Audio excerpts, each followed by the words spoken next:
Quero falar um pouquinho mais sobre isso com vocês. Eu quero falar sobre o que Deus tem feito na minha vida nesse período, o texto que Ele tem falado muitas vezes. Quero compartilhar um pouquinho do que Deus tem feito na minha vida e que de alguma maneira isso possa ser útil para você. Mas eu queria te contar uma história antes, uma história que passou comigo em 2015. Em 2015 eu pesava 145 quilos. Eu tinha um problema no joelho, tenho um problema no joelho, tenho uma artrose avançada no joelho. Eu fui no médico ortopedista e ele me disse que eu ia ser a pessoa mais jovem que tinha posto uma prótese no joelho se eu não baixasse de peso. Ele disse isso para mim, então o que eu vou fazer? Tentei baixar de peso durante um ano, já tinha tentado outras vezes, não consegui.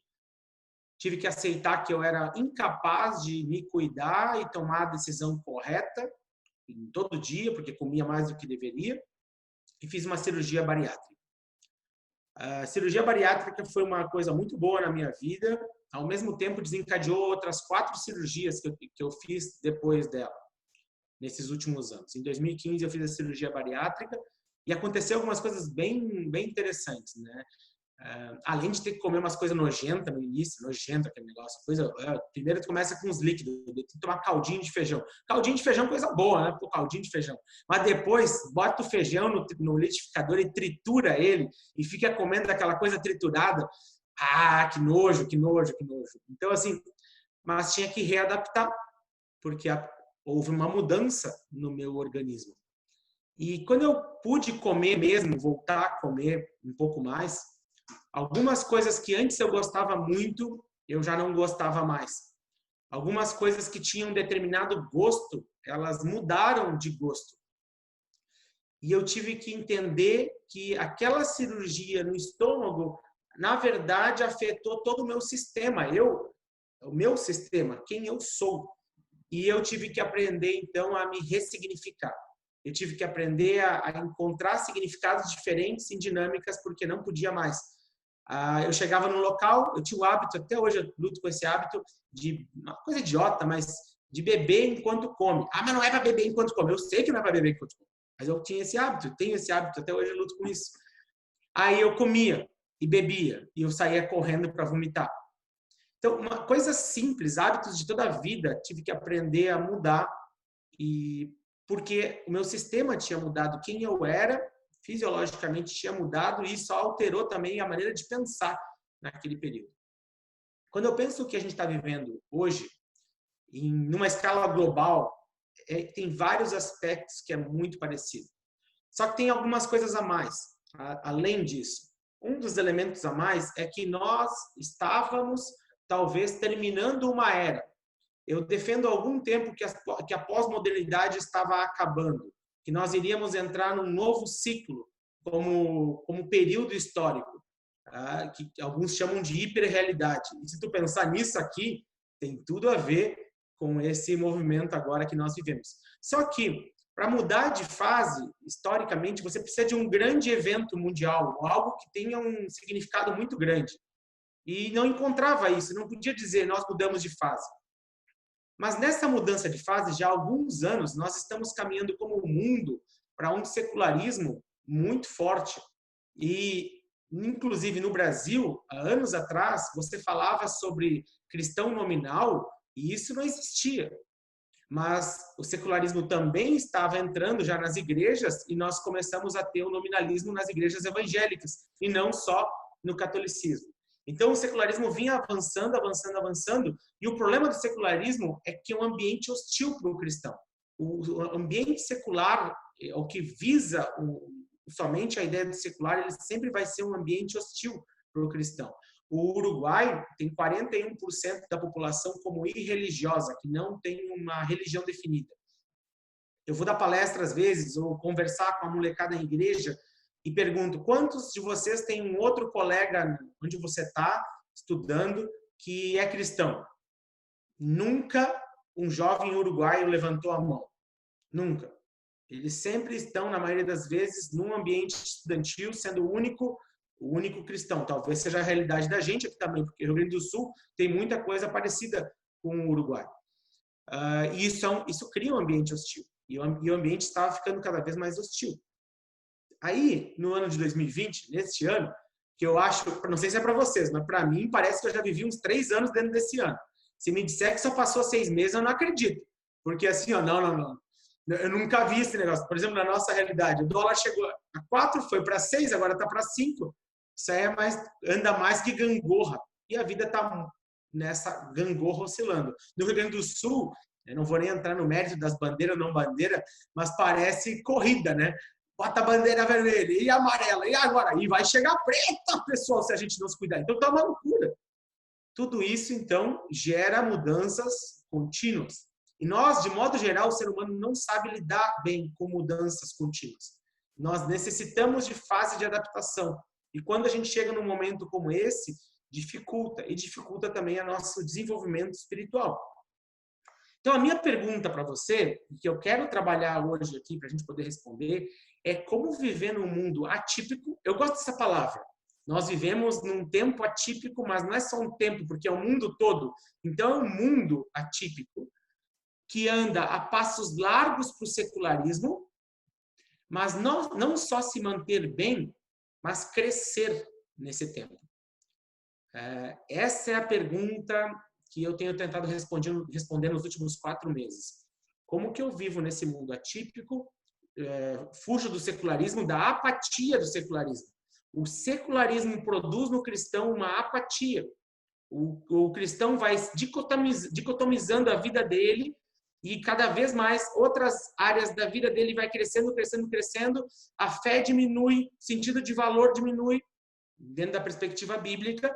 E quando você tem um país como o Uruguai, que é secularizado, que ruma muito forte para isso, uma pesquisa há pouco tempo aqui no Uruguai revelou que 47% dos uruguaios se define como infeliz e 41% não tem uma religião definida.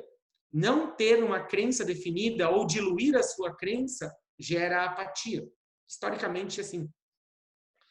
E, então, como fazer isso? Eu quero compartilhar com vocês o que eu tenho pensado, à luz das Escrituras, de como viver nesse mundo, não só se manter bem, mas crescer em Cristo. E eu acredito que a resposta é: encontre um propósito que vale a pena sofrer e morrer por ele. E a gente vai trabalhar um pouco mais isso. Eu queria orar antes da gente continuar. Deus, muito obrigado por esse tempo.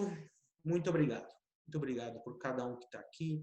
Muito obrigado por tudo que o Senhor tem feito na vida de cada um. E abençoe com esse texto as nossas vidas e que nós possamos explorar melhor esse texto hoje e trazer ele diretamente para nós e quem somos e poder viver aquilo que Paulo viveu em meio a uma circunstância tão atípica. Em nome do teu Filho, amado Jesus. Amém. Então, se você quiser abrir lá em Colossenses capítulo 1, eu gostaria de compartilhar um pouquinho mais nesse capítulo com vocês. Uma das coisas que, enquanto você procura aí, uma das coisas que eu parei para pensar logo no início da pandemia é: a missão de Deus não para. Não existe secularismo, pandemia ou ambos que possa parar a missão de Deus. E eu comecei a pensar, talvez esse fosse um grande incentivador para superar esse momento. E a missão de Deus é reconciliar o homem para com ele. Nós chamamos de missões, que é o nosso ato de participar do ministério da reconciliação. Muito bem. Mas quando eu chego nesse texto, eu vejo Paulo, em Colossenses capítulo 1, encontrando alegria no sofrimento dele. E nós temos que lembrar que o sofrimento dele, agora, nesse capítulo, ele se encontra, nesse livro, ele se encontra, quando ele está escrevendo, ele se encontra numa prisão em Roma. Ele já tinha, antes disso, passado por 4 situações de quase morte, e ele já tinha passado por 2 situações de fugir para não morrer. Algumas dessas situações envolveram apedrejamento, outras envolveram chicoteamento, e todas elas foram extremamente tensas e relatadas no livro de Atos. Mas agora, nesse versículo, ele fala sobre alegria em seus sofrimentos. Me parece que ele encontrou alegria nesse processo de sofrimento. Versículo 24 fala que agora me alegro em meus sofrimentos por vocês. Ele está numa quarentena, numa espécie de quarentena. E ele encontra essa alegria no sofrimento.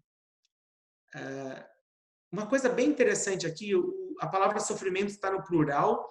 Eu fiquei pensando muito sobre isso. Será que ele está trabalhando com sofrimentos que ele já passou? Me parece que não. Ele está falando sobre sofrimentos que ele está passando. E ele usa uma palavrinha bem específica que poderia ser: agora eu me alegro em minha angústia por vocês. Angústia. Essa palavra, eu não sei se para você, mas para mim, define muito dos meus 4 meses até agora. Angústia. Ele encontra alegria na sua angústia. Eu não acredito que ele tem prazer no seu sofrimento, mas ele encontra alegria na angústia que ele está passando por sofrer por outros, por encontrar um propósito maior em meio àquele sofrimento. E esse aprendizado traz para nós uma oportunidade, que é também nós aprendemos. O que é angustiante para ti nesse período? Para mim, angustiante foi quando o dólar chegou a 6, R$1 para 6, meu sustento e pessoas pararam de contribuir. Isso foi nas primeiras semanas que deu Covid aqui no Uruguai. E de uma semana para outra eu tinha 50% do nosso sustento. E as coisas no supermercado, algumas delas tinham duplicado, porque o Uruguai importa tudo que é coisa, então o dólar também disparou aqui dentro e tudo ficou mais caro. E eu fiquei pensando, eu volto para o Brasil ou fico no Uruguai? E isso me angustiou profundamente. Eu não sei se você está trabalhando remoto, mas se você está trabalhando ou indo para alguma dinâmica que você tem que sair na rua, para mim, várias vezes me angustiava sair na rua, dependendo da situação que eu ia passar. Outras vezes, eu fui para o Brasil buscar dinheiro para tentar diminuir esse câmbio. Só que quando eu entrei no Brasil e voltei para o Uruguai, eu tive que assinar um termo de 15 dias dentro de casa que não podia sair. 15 dias dentro de casa sem sair para fazer qualquer coisa, né? Realmente não podia sair. Eu não sei ficar dentro de casa.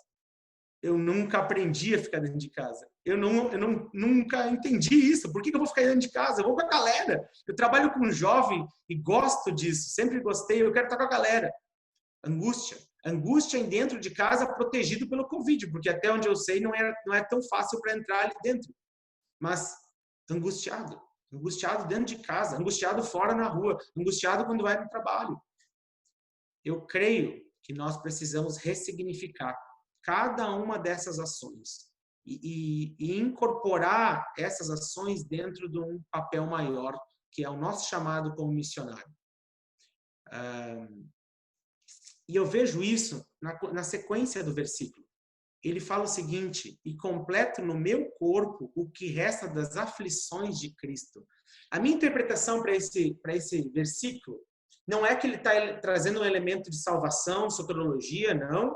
Ele não está falando que ele vai agora proporcionar um elemento salvífico para as pessoas, mas ele completa no meu corpo o que resta das aflições de Cristo, porque Jesus não está fisicamente em Porto Alegre, mas a Lauren está, a Jéssica está, a Francine está. Jesus não está fisicamente no Uruguai, mas o Arthur está. Jesus não está fisicamente nessa prisão de Roma, mas Paulo está. Eu acredito que o que ele está colocando aqui é: Cristo não está mais corporalmente, mas nós estamos. Eu odeio ir em algumas coisas aqui no Uruguai nesse período. Supermercado, por exemplo, quando tem muita gente, por muitos momentos eu passei por muito medo dentro do supermercado, pensando sobre a possibilidade de pegar Covid e não pegar Covid. Aí tinha uma coisa muito engraçada. Eu não sei por que eles falam desse jeito aqui no Uruguai, mas é uma coisa muito incentivadora. Eles falavam assim: morreu mais uma pessoa, mas com doença pré-existente. E eu sou do grupo de risco, que tem doença pré-existente. Aí eu pensava assim: legal, né? Que incentivo, só vai morrer os pesteados. Então deixa morrer os pesteados, vamos diminuir a população do país. E toda vez que eu ouvia aquilo, Eu pensava, para que eu estou nesse país? Porque no Brasil, agora está pior, mas eu tenho minha família lá, tenho apoio da minha igreja, e aqui a gente está quase sozinho. Por mais que tenha uma equipe. Volto para o Brasil, eu pensava. Saio daqui. Para que ficar aqui? Aí eu ressignifiquei. Eu parei e busquei entender. Eu não estou indo no supermercado só para ir no supermercado. Eu não estou indo conversar com a pessoa só para ir. Eu não estou só em casa só por estar. Eu sou um missionário no Uruguai. E eu tenho que servir a Deus em qualquer circunstância, porque Cristo me deixou essa tarefa. E você não trabalha em home office porque você trabalha em home office. Você é um missionário com ocupação do home office. Cada situação que nós temos que nos colocar em situação de dificuldade ou passar por uma angústia, sofrimento, que Paulo está citando aqui, se nós ressignificamos isso diante do nosso chamado, tem sentido. Tem sentido. Eu não sei você, em algum momento, eu estou falando tudo que eu passei aqui, porque todo mundo passou um monte de coisa, mas em algum momento eu disse, não, agora eu vou me enterrar aqui, abrir um buraco, vou ficar depressivo e deu. Não quero mais essa coisa de ser missionário. E não estou falando só de ser missionário como ocupação, estou falando de tudo. Deu. Chegou, cansei de ser modelo, cansei de ter que ser referência. Nós temos uma equipe aqui de 7 pessoas já, 6 ou 7 pessoas aqui, e o pessoal tudo pedindo assim, como que a gente faz, como que não, e como... Não, pessoal, cansei. Cada um vai viver a sua vida. Eu não quero ser responsável por ninguém. Mas é isso que poderia me dar significado por passar o que cada um de nós está passando nesse tempo. Ressignificar. Ninguém vai trabalhar por trabalhar. Ninguém vai estudar por estudar. Ressignificar as nossas tarefas e o que nós estamos fazendo nesse tempo e o nosso sofrimento diante do chamado de Deus, porque cada um aqui é missionário. Agora, a ocupação de cada um pode ser variada, mas o nosso chamado é geral como missionário. E Jesus não está mais aqui corporalmente, mas existe aí pelo menos 25 malucos que estão numa sala de Zoom no domingo, no sábado à noite, ouvindo sobre a palavra de Deus, que podem ser Jesus nessa semana, por Zoom, por o que seja. Até por ICQ, se tivesse ICQ. Então, por Messenger de Facebook, pelo que seja. O meio mudou, a comunicação mudou, as coisas mudaram. A missão de Deus não para e a missão de Deus não mudou. Não mudou, o seu chamado não mudou. O que Deus te colocou para fazer nesse mundo não mudou. Agora é só entender como fazer. Eu falo isso porque parece que é muito fácil. Eu não dormi várias noites pensando como entender, como fazer nesse tempo. Mas eu creio que essa é a solução.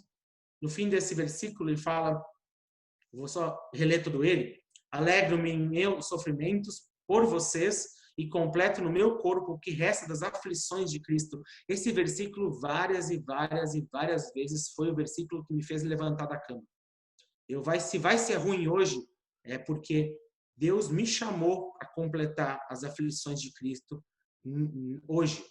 Para quê? Em favor do seu corpo, que é a igreja. Sofrimento vale a pena. Vale a pena quando a igreja avança. Quando tem um de vocês que está mal e o outro que está bem, que ajuda ele a ficar bem. Quando tem alguém que daqui a pouco você viu que não está na sala do Zoom e que não está dando muito sinal de vida e você chama ele, como é que tá, como é que não tá, conversa com ele. Quando tem aquele seu amigo não cristão que você estava conversando que agora não está mais difícil, mas você cria uma metodologia para falar com ele. Você busca um jeito, inventa alguma coisa para continuar fazendo aquilo. Nós precisamos criar, nós não podemos só adaptar.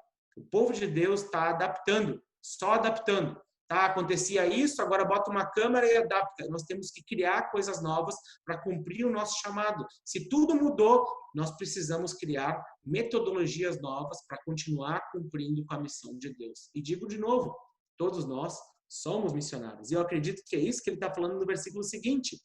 Da igreja, me tornei ministro. É engraçado que Paulo fala que ele é ministro de Deus, em outro texto, ele é ministro de Jesus, e agora ele fala que ele é ministro da igreja. E tornou ministro de acordo com a responsabilidade por Deus a mim atribuída. Lembra que Paulo, em alguns momentos, a ocupação dele não é o ministério. Eu estou fazendo essa distinção, e deixar claro isso, eu entendo que ministério de tempo integral é para todo mundo. Essa dicotomia que nós criamos com alguns são pastores, outros são missionários e outros têm um trabalho secular, e como se isso fosse a realidade das Escrituras, eu não encontro isso. Colossenses 1, 24 a 25. Alguém perguntou ali, estou respondendo no chat. Então, essa dicotomia que nós criamos não existe nas Escrituras. Todos nós temos um chamado de tempo integral. E eu brinco com isso, quando eu falo assim, não é que eu vou trabalhar para Deus. Às vezes as pessoas me perguntam isso. Como que eu faço para ser missionário e trabalhar para Deus? Eu quase tenho um treco, mas eu não vou responder por internet isso, né?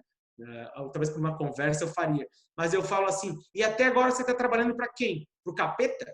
É o capeta, você bate ponto pro capeta. Vai, capeta, agora eu vou trabalhar para ti. Hoje é o meu momento. No domingo eu sou do Senhor, agora é do capeta. Gente, todo mundo trabalha para Deus. Nosso empregador é Deus. A ocupação da gente pode ser diferente. A Júlia está lá no hospital, trabalhando ali, e a ocupação dela é diferente do Sami. E agora, tem diferença entre o chamado deles no sentido de geral? Não, todos nós somos missionários, comissionados por Deus para seguir com a missão de Deus. E é isso que dá valor em qualquer circunstância para nós. Agora, seja a ocupação que eu vou ter, ela vai ter um valor à medida que eu cumprir o meu chamado dentro dessa ocupação. E dela me tornei ministro de acordo com a responsabilidade de Deus atribuída. Eu não creio que aqui é só para Paulo. A segunda parte eu acredito que sim. Mas a primeira parte, acredito que todos nós somos ministros de acordo com a responsabilidade atribuída por Deus para nós. E a segunda parte, então, acredito que está relacionado ao seu chamado pessoal. O chamado pessoal de Paulo, que a gente vê em outros momentos, está relacionado a apresentar-lhes plenamente a palavra de Deus para as igrejas. E, apesar disso ser um pouco geral, acredito que pessoas podem trabalhar de maneira diferente dentro dessa tarefa. Então, acredito que para você estar melhor respondendo a nossa pergunta inicial de como viver neste mundo atípico que anda a passos largos para o secularismo, que vai dicotomizar a sua vida como cristão, fazendo divisões entre trabalho, igreja, fé, lazer, e a cosmovisão cristã ela vai unir tudo isso está dentro da vontade de Deus. Como manter-se bem num mundo atípico, mas não só isso, crescer, eu acredito que está muito ligado a encontrar alegria na quarentena à medida que nós servimos ao Deus que tem uma missão que não para, encontrando o nosso papel, assumindo que nós somos ministros de tempo integral e entendendo melhor o nosso chamado pessoal. Esse texto foi o texto que mais vezes parece que o Espírito Santo gritou no meu ouvido. Eu tenho a impressão, às vezes, que ele não estava falando, ele estava gritando. Porque eu ficava noiando e ele falava esses versículos e eu voltava para ele. Completo no meu corpo o que resta das aflições de Cristo. Eu acredito, gente, que não existe volta. O mundo vai mudar. Como era antes disso, eu tenho muita dificuldade de acreditar que o mundo vai mudar. Eu fiz uma cirurgia no estômago que não tem volta. Nunca mais vai ser como antes. E a minha cirurgia não é nada em comparação ao que nós estamos vivendo. Mas mudou e eu tive que aprender, ressignificar as coisas. O meu carro, tive problema com ele porque ele parou, não andava, não usei ele para nada durante um tempo. Até outro dia, carro era uma coisa muito importante e hoje não é mais. As coisas estão se ressignificando. Se nós não ressignificarmos e continuarmos com os valores de antes, nós vamos, sim, viver uma vida mais apática que antes. Então, aceite a cirurgia que Deus está fazendo. Não estou dizendo que Deus enviou o Covid para o mundo, não vou entrar nisso, mas aceite a cirurgia que Deus está usando o Covid e aceite a cirurgia que Deus está fazendo em cada um de nós e às vezes é sem anestesia. Essa é a impressão que eu tenho. E morra para os seus antigos sonhos. Construa novos sonhos, construa novas metodologias, mas não pense que o chamado de Deus mudou. Não. É só uma nova forma de fazer. E encontre o seu papel como servo da igreja nesse tempo. Foco na missão de Deus para esse mundo. E eu tenho certeza que focando nisso, o dia fica mais leve, as coisas têm mais propósito e qualquer coisa que era mais difícil pode ficar mais fácil. Porque você não está indo só para trabalhar, você não está só para isso, você não está só no home office, você está servindo a Deus em cada uma dessas dinâmicas. E todo dia pode ser uma excelente oportunidade de alguém conhecer melhor o reino de Deus por meio da sua vida. E quando nós temos propósito, um propósito maior, é mais fácil de se manter fiel. Eu creio que Deus nos dá propósito para que nós nos mantenhamos fiéis e sejamos fiéis e assim encontramos nosso propósito. Amém, gente? Que assim seja na vida de cada um de nós. De que forma que a gente pode te abençoar, talvez, tanto individualmente como jovens? Talvez, puxa, eu sei que tem alguns mantenedores teus, mas talvez Deus desperte isso aqui também no coração da galera. De que forma que a gente pode te servir? Se tem algum projeto, se tem alguma forma assim específica, além da oração também, né? De que forma a gente pode servir nesse momento? Tem três coisas, né, que eu vejo que seriam possíveis, né?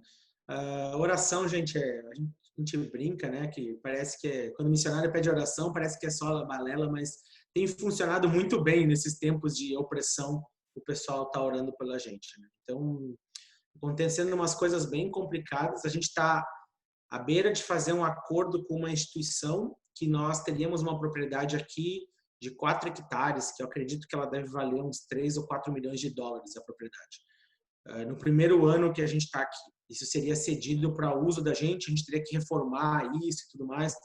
Desde o momento que começou no dia que os caras me chamaram para conversar sobre isso, já faz 2 anos que eu tenho conversado com eles, mas agora para fazer a proposta, toda noite tem sido uma batalha.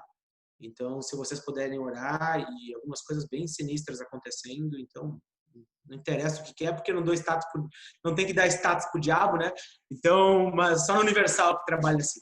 Mas aí a gente, se puder orar por a gente, agradeço. Se você quiser contribuir, pode mandar, mandar no Instagram, posso mandar para você as formas. Tem um site lá também que lá você pode acessar. No meu Linktree no meu Instagram tem lá as formas de contribuir, lá você pode entrar. Então lá no meu Instagram tem o Linktree, você clica, se você puder contribuir, seria muito útil também. E a terceira coisa se você participar disso. Hoje a gente tem aí, se você não se vê como missionário de tempo, como missionário transcultural, daqui a pouco aparece uma viagem de curto período, você pode vir. Às vezes a gente lança alguma coisa na internet, você pode curtir, comentar, sabe o algoritmo do Instagram funciona bem com curtidas, comentários, uma coisa assim que todo mundo pode fazer, dar um oi.